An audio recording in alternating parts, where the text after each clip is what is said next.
नमस्कार। दिन भर की तमाम अहम खबरों के साथ मैं हूं दीपक डोभाल। शुरुआत हेडलाइंस के साथ।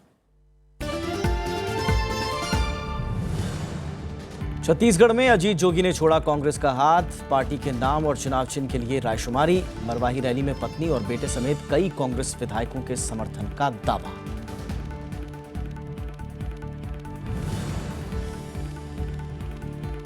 राज्यसभा चुनाव में जोड़तोड़ से कांग्रेस का इनकार। चुनाव आयोग से मुलाकात कर कर्नाटक में तय समय पर चुनाव कराने की मांग। बीजेपी ने कहा कांग्रेस बेनकाब।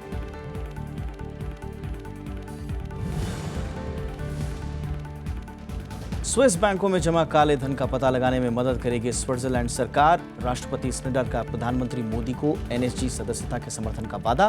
प्रधानमंत्री वॉशिंगटन रवाना।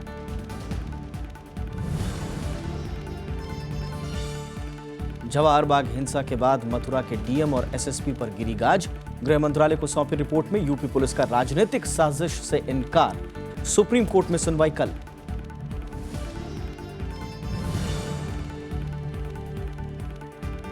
और डूबे कर्ज से निपटने के लिए बैंकों की आर्थिक मदद करेगी केंद्र सरकार। तिमाही बैठक में बैंकों को मजबूत बनाने पर वित्त मंत्री का जोर। स्टैंड अप इंडिया, मुद्रा योजना समेत कई योजनाओं की समीक्षा। और बुलेटिन की शुरुआत पहली खबर के साथ।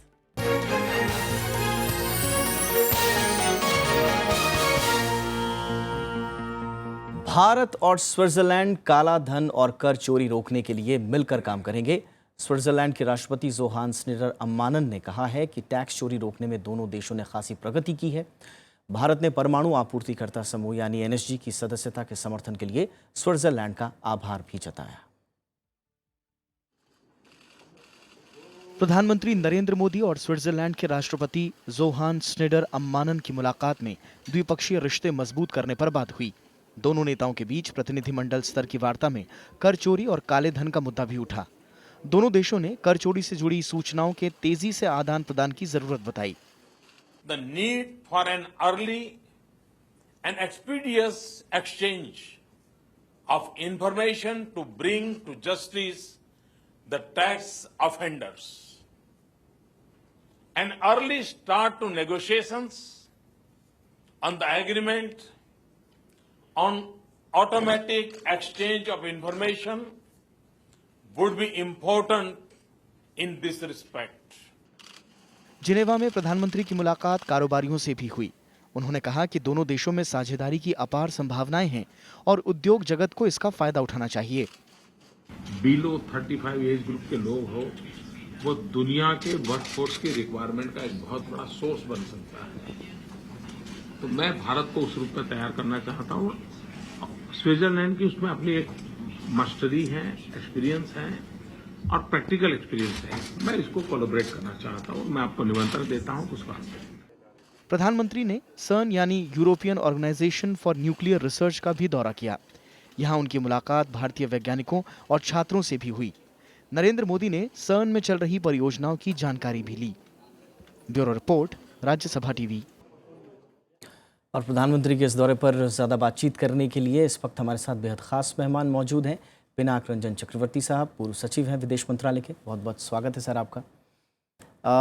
काले धन पर तो सबकी निगाहें थी, उस पर बाद में बात करेंगे, लेकिन जो पहले एनएसजी के लिए जो सपोर्ट मिला है स्विट्जरलैंड का, उसे आप कितना इम्पोर्टेंट मानते हैं इस वक्त? एनएसजी के लिए हर एक कंट्री का सपोर्ट इम्पॉर्टेंट है, क्योंकि आपको मालूम है एनएसजी में जो भी डिसीशंस होते हैं वो कंसेंसस के बेसिस पे होते हैं। यानी अगर एक देश खड़े होकर बोल दे कि मैं नहीं मान रहा हूँ तो वो वहीं पे स्थगित हो जाती है। तो इसीलिए वो इम्पॉर्टेंट है, छोटे हो बड़े हो। अब देखिए क्या होता है, क्योंकि चाइना ने तो ऑलरेडी एक पोजीशन ले लिया है कि कुछ उन्होंने डिमांड्स किए हैं इंडिया पे, पर अभी मैटर उतना मतलब क्लोज नहीं है। और प्रधानमंत्री अभी वॉशिंगटन पहुंचेंगे आज, तो मेरे ख्याल में सबसे अहम बात तो वहीं पे एनएसजी के बारे में भी होगी। इस डेवलपमेंट का कुछ असर दिखेगा वहाँ पर वॉशिंगटन में? नहीं, देखिए वॉशिंगटन ने तो अपना एक मतलब जो डिसीजन ले लिया है कि इंडिया को सपोर्ट करेगी, पर वॉशिंगटन भी कोशिश करेगी। पिछली बार जब एनएसजी का वेवर हुआ था तो प्रेसिडेंट बुश ने खुद उस पर इंटरेस्ट लेके फ़ोन किया था चाइना के प्रेसिडेंट को, तो प्रेशर डाला था, तब हो गया था। पर इस बार होगा या नहीं होगा ये भी कहना अभी थोड़ा सा मुश्किल है। अब काले धन पर बात आते हैं, जिस पर सबकी निगाहें टिकी हुई थी। शेयर्ड प्रायोरिटी की बात की है दोनों देशों ने कि साहब ये मुद्दा, लेकिन कोई ठोस आउटकम नहीं निकला या कोई ऐलान ऐसा नहीं हुआ जिसकी राह दिखी जा रही थी। क्या लगता है आपको, ये किस तरह से हुआ होगा और क्या ये जो एक पॉजिटिव दिशा में ये बढ़ रहा है या कुछ लग रहा है कि अभी कुछ होना बाकी है? स्विट्जरलैंड एक ऐसा देश है जिन्होंने दुनिया भर के कर चोर और ब्लैक मनी वालों के पैसे अपने देश में के बैंकों में रखे हुए हैं। इसका कभी कभी लोग एस्टिमेट करते हैं कि शायद $2.5 ट्रिलियन हो। आप समझ लीजिए $2.5 ट्रिलियन कितना होता है। हमारे जीडीपी के मतलब हमारा जीडीपी अगर 2-2.5 ट्रिलियन है तो हमारे जीडीपी के करीब करीब वहाँ पे काला धन और कर चोर के पैसे वहाँ जमा हुए।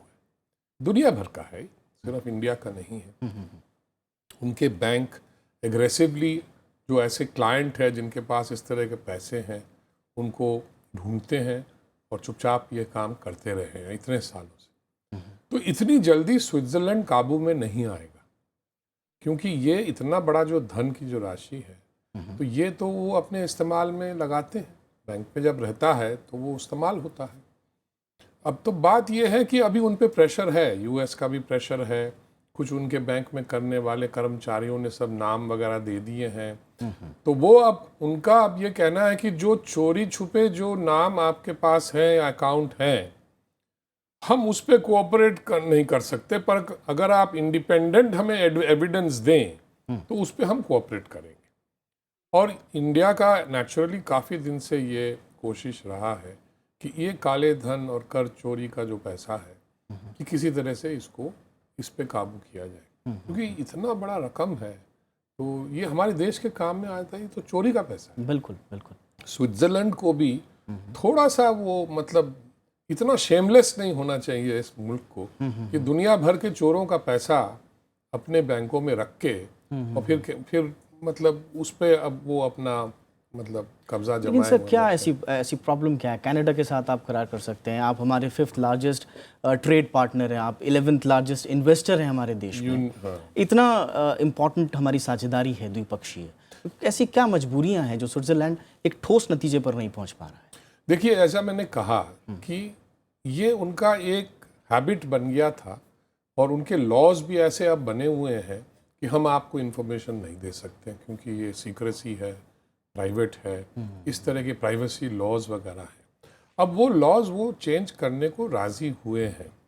ये मत भूलिए उनका जो सबसे बड़ा एक बैंक है यूबीएस बैंक है, उसके ऊपर बहुत बड़ा फाइन यूएस गवर्नमेंट ने लगाया है और उनको वो देना पड़ा क्योंकि अमेरिकन नेशनल्स के जो वहाँ अकाउंट्स वगैरह थे उनको वो किसी एक जो उनके कर्मचारी ने सारा लीक कर दिया था। तो यूएसए ने छोड़ा नहीं उनको। अब फ्रांस भी उनके पीछे पड़ी है, इवन जर्मनी, उनके यूरोपियन जो भाई हैं वो भी उनके पीछे पड़े हुए हैं, क्योंकि सबको ये प्रॉब्लम है। तो स्विट्जरलैंड पे प्रेशर तो बहुत है। मेरे ख्याल में स्विट्जरलैंड पे लगातार ये प्रेशर दुनिया को बना के रखना चाहिए, क्योंकि इस तरह का एक मुल्क जो दुनिया भर में सिर्फ जाना जाता है कि ब्लैक मनी रखता है, तो ये तो उनको भी समझना चाहिए कि ये वो ज़माना ख़त्म हो गया है। अब उनको कोऑपरेट करना चाहिए। मेरे ख्याल में प्रधानमंत्री जी ने भी कहा है कि ये कोऑपरेशन जल्दी होना चाहिए, शुरू होना चाहिए। जी, बहुत बहुत शुक्रिया सर वक्त निकालने के लिए और इस गहरे आपने जो इस पे नज़रिया रखा अपना, बहुत बहुत शुक्रिया आपका। एक छोटा सा ब्रेक यहाँ पर लेंगे। ये आज की हमारी पहली खबर थी। ब्रेक के बाद कुछ और खबरें आप देखते रहिए राज्यसभा टीवी।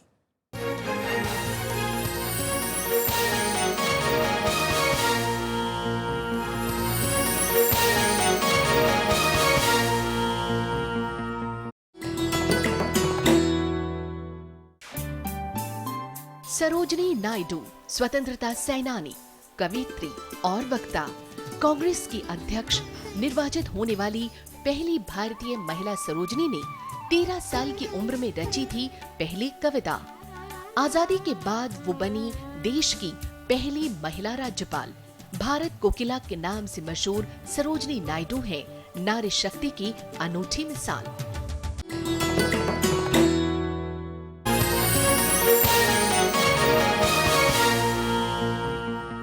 छत्तीसगढ़ के पूर्व मुख्यमंत्री अजीत जोगी कांग्रेस को छोड़कर नई पार्टी बनाने की कवायद में जुटे हुए हैं। आज उन्होंने एक बड़ी सभा भी की। मरवाही में रैली कर उन्होंने अपनी ताकत दिखाई और नई पार्टी बनाने को लेकर घोषणा पत्र भी जारी किया। वो जल्द ही पार्टी के नाम का औपचारिक ऐलान कर सकते हैं। छत्तीसगढ़ के पूर्व मुख्यमंत्री अजीत जोगी ने सोमवार को मरवाही विधानसभा क्षेत्र के कोटमी कला में सभा की। इसमें उन्होंने नई पार्टी बनाने को लेकर कोटमी घोषणा पत्र जारी किया। समर्थकों को संबोधित करते हुए अजीत जोगी ने साफ किया कि वो कांग्रेस को अलविदा कह चुके हैं और उनकी पार्टी छत्तीसगढ़ के लोगों के हक की लड़ाई लड़ेगी। छत्तीसगढ़ के फैसला आज दिल्ली में नहीं हुई, जोगी के राय रही तो छत्तीसगढ़ के फैसला रायपुर में हुई। मैं इस सभा में पूरे राज्य से जोगी समर्थक पहुंचे। रैली में कुछ मौजूदा विधायक और पूर्व विधायक भी मौजूद थे। इसमें पूर्व मंत्री डीपी धृतलहरे, विधान मिश्रा और पूर्व विधायक परेश बाग बेहरा, बिल्हा के विधायक सियाराम कौशिक और पूर्व विधायक धर्मजीत सिंह शामिल हैं। इस मौके पर अजीत जोगी ने राज्य की बीजेपी सरकार और कांग्रेस दोनों की जमकर आलोचना की।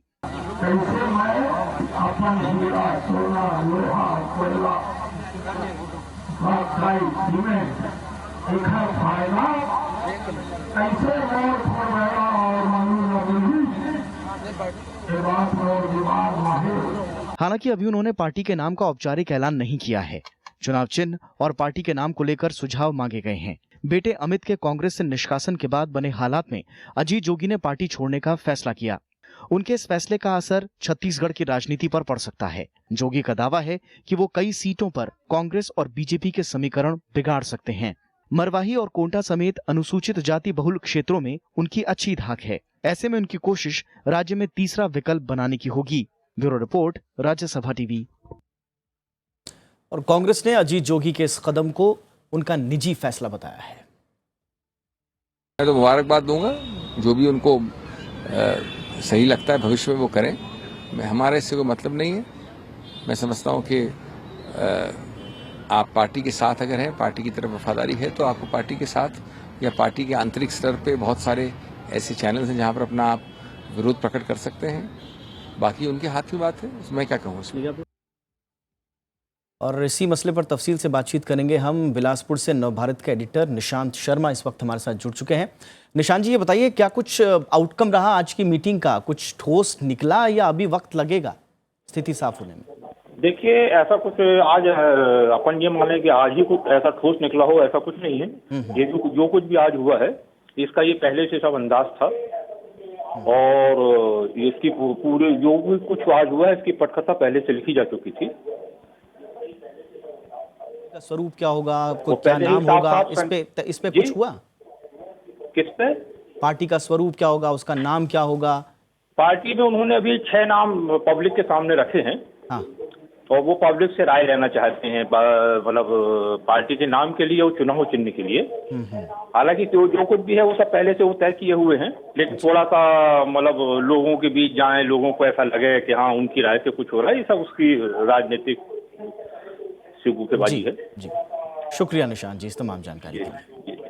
आगे बढ़ते हैं। कांग्रेस ने कर्नाटक में राज्यसभा चुनाव में विधायकों की जोड़तोड़ की कोशिश से इनकार किया है और चुनाव आयोग से तय समय में चुनाव कराने की मांग की है। वहीं बीजेपी का आरोप है कि स्टिंग के सामने आने से कांग्रेस बेनकाब हो गई है। कर्नाटक में 11 जून को 5 सीटों के लिए चुनाव होना है। कर्नाटक में राज्यसभा चुनाव के लिए विधायकों की खरीद फरोख्त की कोशिश का स्टिंग सामने आने के बाद सियासत तेज हो गई है। इस मुद्दे पर कांग्रेस महासचिव दिग्विजय सिंह की अगुवाई में पार्टी के प्रतिनिधिमंडल ने चुनाव आयोग से सोमवार को मुलाकात की। उन्होंने चुनाव तय समय पर ही कराने की मांग की है। यहाँ जो स्टिंग ऑपरेशन हुआ है उसमें ऐसे कहीं प्रमाण नहीं है, कोई तथ्य नहीं है। इसलिए ये अनुचित होगा कि झारखंड का उदाहरण देकर कर्नाटक में चुनाव राज्यसभा का निरस्त किया जाए। कर्नाटक के मुख्यमंत्री सिद्धारमैया ने पार्टी पर लग रहे हॉर्स ट्रेडिंग के आरोपों को बेबुनियाद बताया है। It's only allegation ashte. There is no, see, to support the allegations, there are no documents at all. वहीं जनता दल सेक्युलर ने भी लालच देकर जोड़ तोड़ की कोशिश से इनकार किया है। I requested them, when I called them, the way in which this government is running here, if you are so interested to bring good governance, वहीं बीजेपी का कहना है कि स्टिंग सामने आने के बाद कांग्रेस बेनकाब हो गई है। Say Congress has been exposed to the public. Being a ruling party in Karnataka, their activities, it is highly condemnable, and taking independent and other MLAs to some resorts certainly gives a very bad name to the state of Karnataka.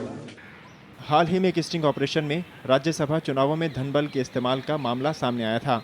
कहा गया कि कांग्रेस और JDS अपने उम्मीदवारों को जिताने के लिए निर्दलीय विधायकों को लालच दे रहे हैं। कर्नाटक में 11 जून को 4 राज्यसभा सीटों के लिए 5 उम्मीदवारों के लिए वोटिंग होनी है। इसमें जयराम रमेश, ऑस्कर फर्नांडिस और केसी मूर्ति कांग्रेस के उम्मीदवार हैं। वहीं निर्मला सीतारमण बीजेपी और बीएम फारूक जेडीएस के उम्मीदवार हैं।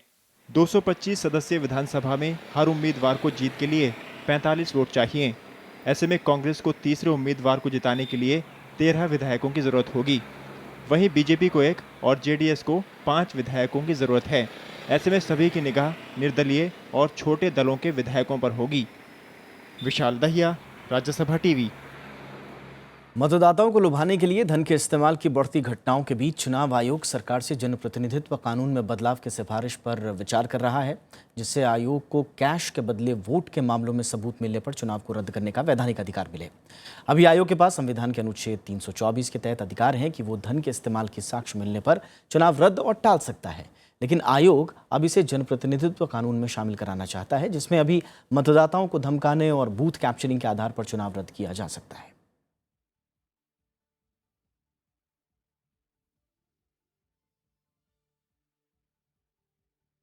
त्रिपुरा में बगावत से जूझ रही विपक्षी कांग्रेस को आज बड़ा झटका लगा है। पार्टी के वरिष्ठ नेता जितेंद्र सरकार ने आज विधानसभा की सदस्यता छोड़ दी। उन्होंने अपना इस्तीफा स्पीकर रामेंद्र देवनाथ को सौंपा, लेकिन कोई वजह नहीं बताई। सरकार के इस्तीफे के बाद विधानसभा में कांग्रेस विधायकों की संख्या घटकर 9 हो गई है।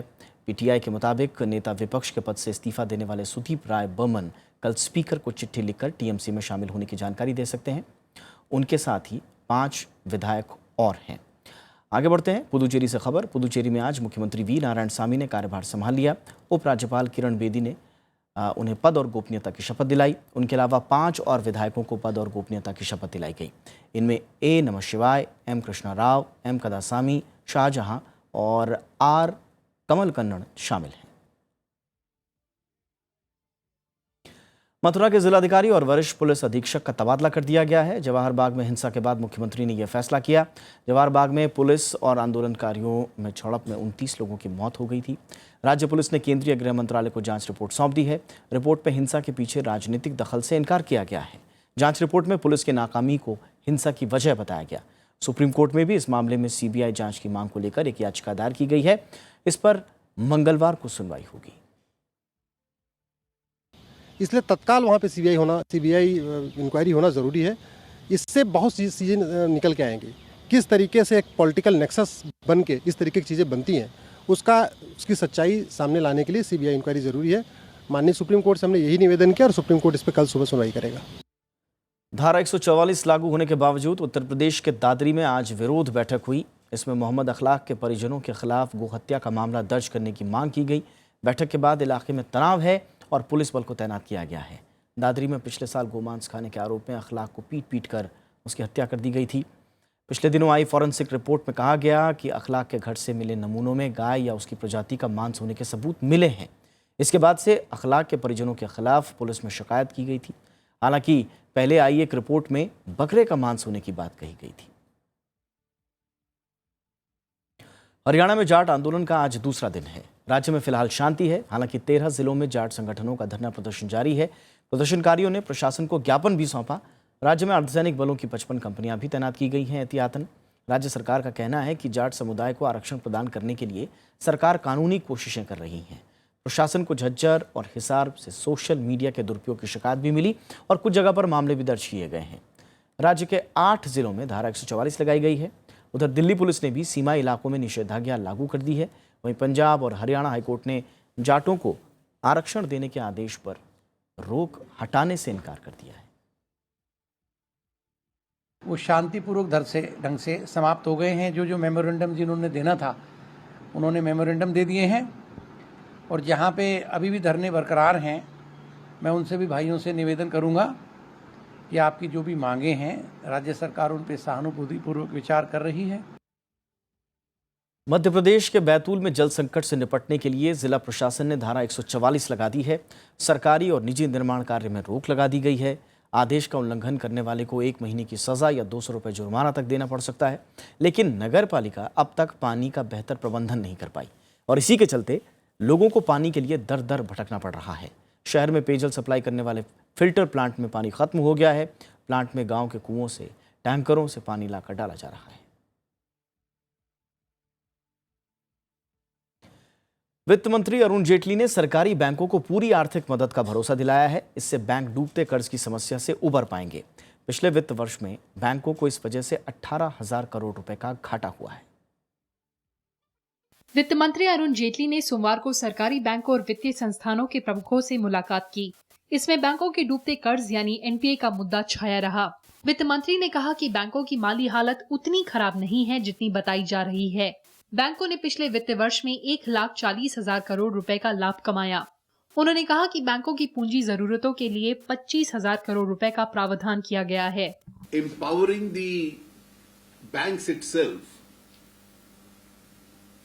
to function in an environment where on commercially prudent considerations they can deal with the situation.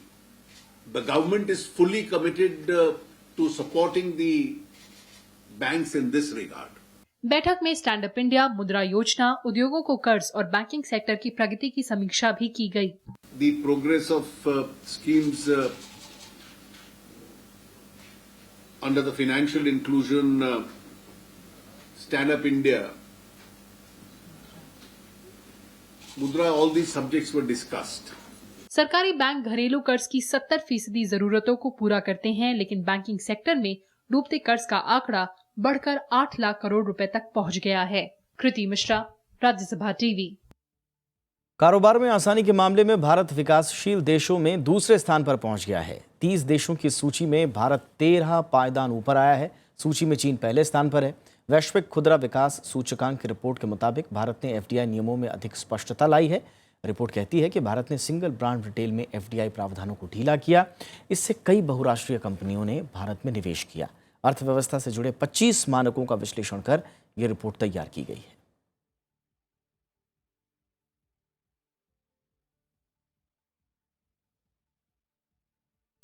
और अब देश और दुनिया की कुछ अहम खबरों पर एक नजर डाल लेते हैं। दिल्ली की एक अदालत ने डेनमार्क की महिला से दुष्कर्म के मामले में 5 आरोपियों को दोषी ठहराया है। जनवरी 2014 में नई दिल्ली रेलवे स्टेशन के पास डेनमार्क की महिला से बलात्कार करने के आरोप में 9 लोगों को गिरफ्तार किया गया था। एनआईए की विशेष अदालत ने मालेगांव धमाका मामले के 4 आरोपियों की जमानत याचिका खारिज कर दी है। आरोपियों ने फरवरी में याचिका दाखिल की थी। इन सभी के खिलाफ चार्जशीट भी दाखिल की जा चुकी है। 2006 में हुए धमाके में 37 लोगों की मौत हो गई थी। आदित्य सचदेवा हत्याकांड में पुलिस ने चार्जशीट दाखिल कर दी है। चार्जशीट में मुख्य रॉकी यादव के अलावा 2 और लोगों को आरोपी बनाया गया है। रॉकी, उसके पिता बिंदी यादव और चचेरे भाई टेनी पर हत्या के मामले में शामिल होने का आरोप है। इधर मनोरमा देवी को पटना हाईकोर्ट ने सोमवार को जमानत दे दी। आध्यात्मिक गुरु श्री श्री रविशंकर की संस्था आर्ट ऑफ लिविंग ने जुर्माने के 4 करोड़ 75 लाख रुपए चुका दिए हैं। एनजीटी ने दिल्ली में यमुना किनारे कार्यक्रम के आयोजन के लिए आर्ट ऑफ लिविंग पर 5 करोड़ का जुर्माना लगाया था। इसमें से 25 लाख रुपए पहले ही चुकाए जा चुके हैं। जम्मू कश्मीर के पुलवामा में सोमवार को हुए ग्रेनेड हमले में 5 जवान घायल हो गए। घायल को इलाज के लिए तुरंत नजदीकी अस्पताल में ले जाया गया, जो फिलहाल खतरे से बाहर हैं। जम्मू कश्मीर के कई इलाकों में पिछले कुछ दिनों से सेना और आतंकियों के बीच मुठभेड़ चल रही है। पंजाब में ऑपरेशन ब्लू स्टार को सोमवार को 32 साल हो गए। इस मौके पर हजारों लोग अमृतसर के स्वर्ण मंदिर में जमा हुए। इस दौरान सुरक्षा के पुख्ता इंतजाम किए गए थे। भारत समेत दुनिया भर में पवित्र महीने रमजान की तैयारियां जोर शोर से चल रही हैं। इसके लिए लोग बाजारों का रुख कर रहे हैं। चांद दिखते ही रमजान का महीना शुरू हो जाएगा, जो पूरे 1 महीने तक चलेगा। अगले 2 दिन में मानसून केरल में दस्तक दे देगा। मौसम विभाग ने आज ये अनुमान लगाया है। इसका असर तटीय कर्नाटक, केरल और लक्षद्वीप में भारी बारिश के साथ हो सकती है। कर्नाटक और तेलंगाना में तेज हवाएं भी चलेंगी। दिल्ली हाईकोर्ट ने रियो ओलंपिक के लिए नरसिंह यादव से ट्रायल की पहलवान सुशील कुमार की याचिका खारिज कर दी है। कोर्ट के मुताबिक ये मामला कुश्ती फेडरेशन के अधिकार क्षेत्र में है, लिहाजा कोर्ट इसमें दखल नहीं दे सकता।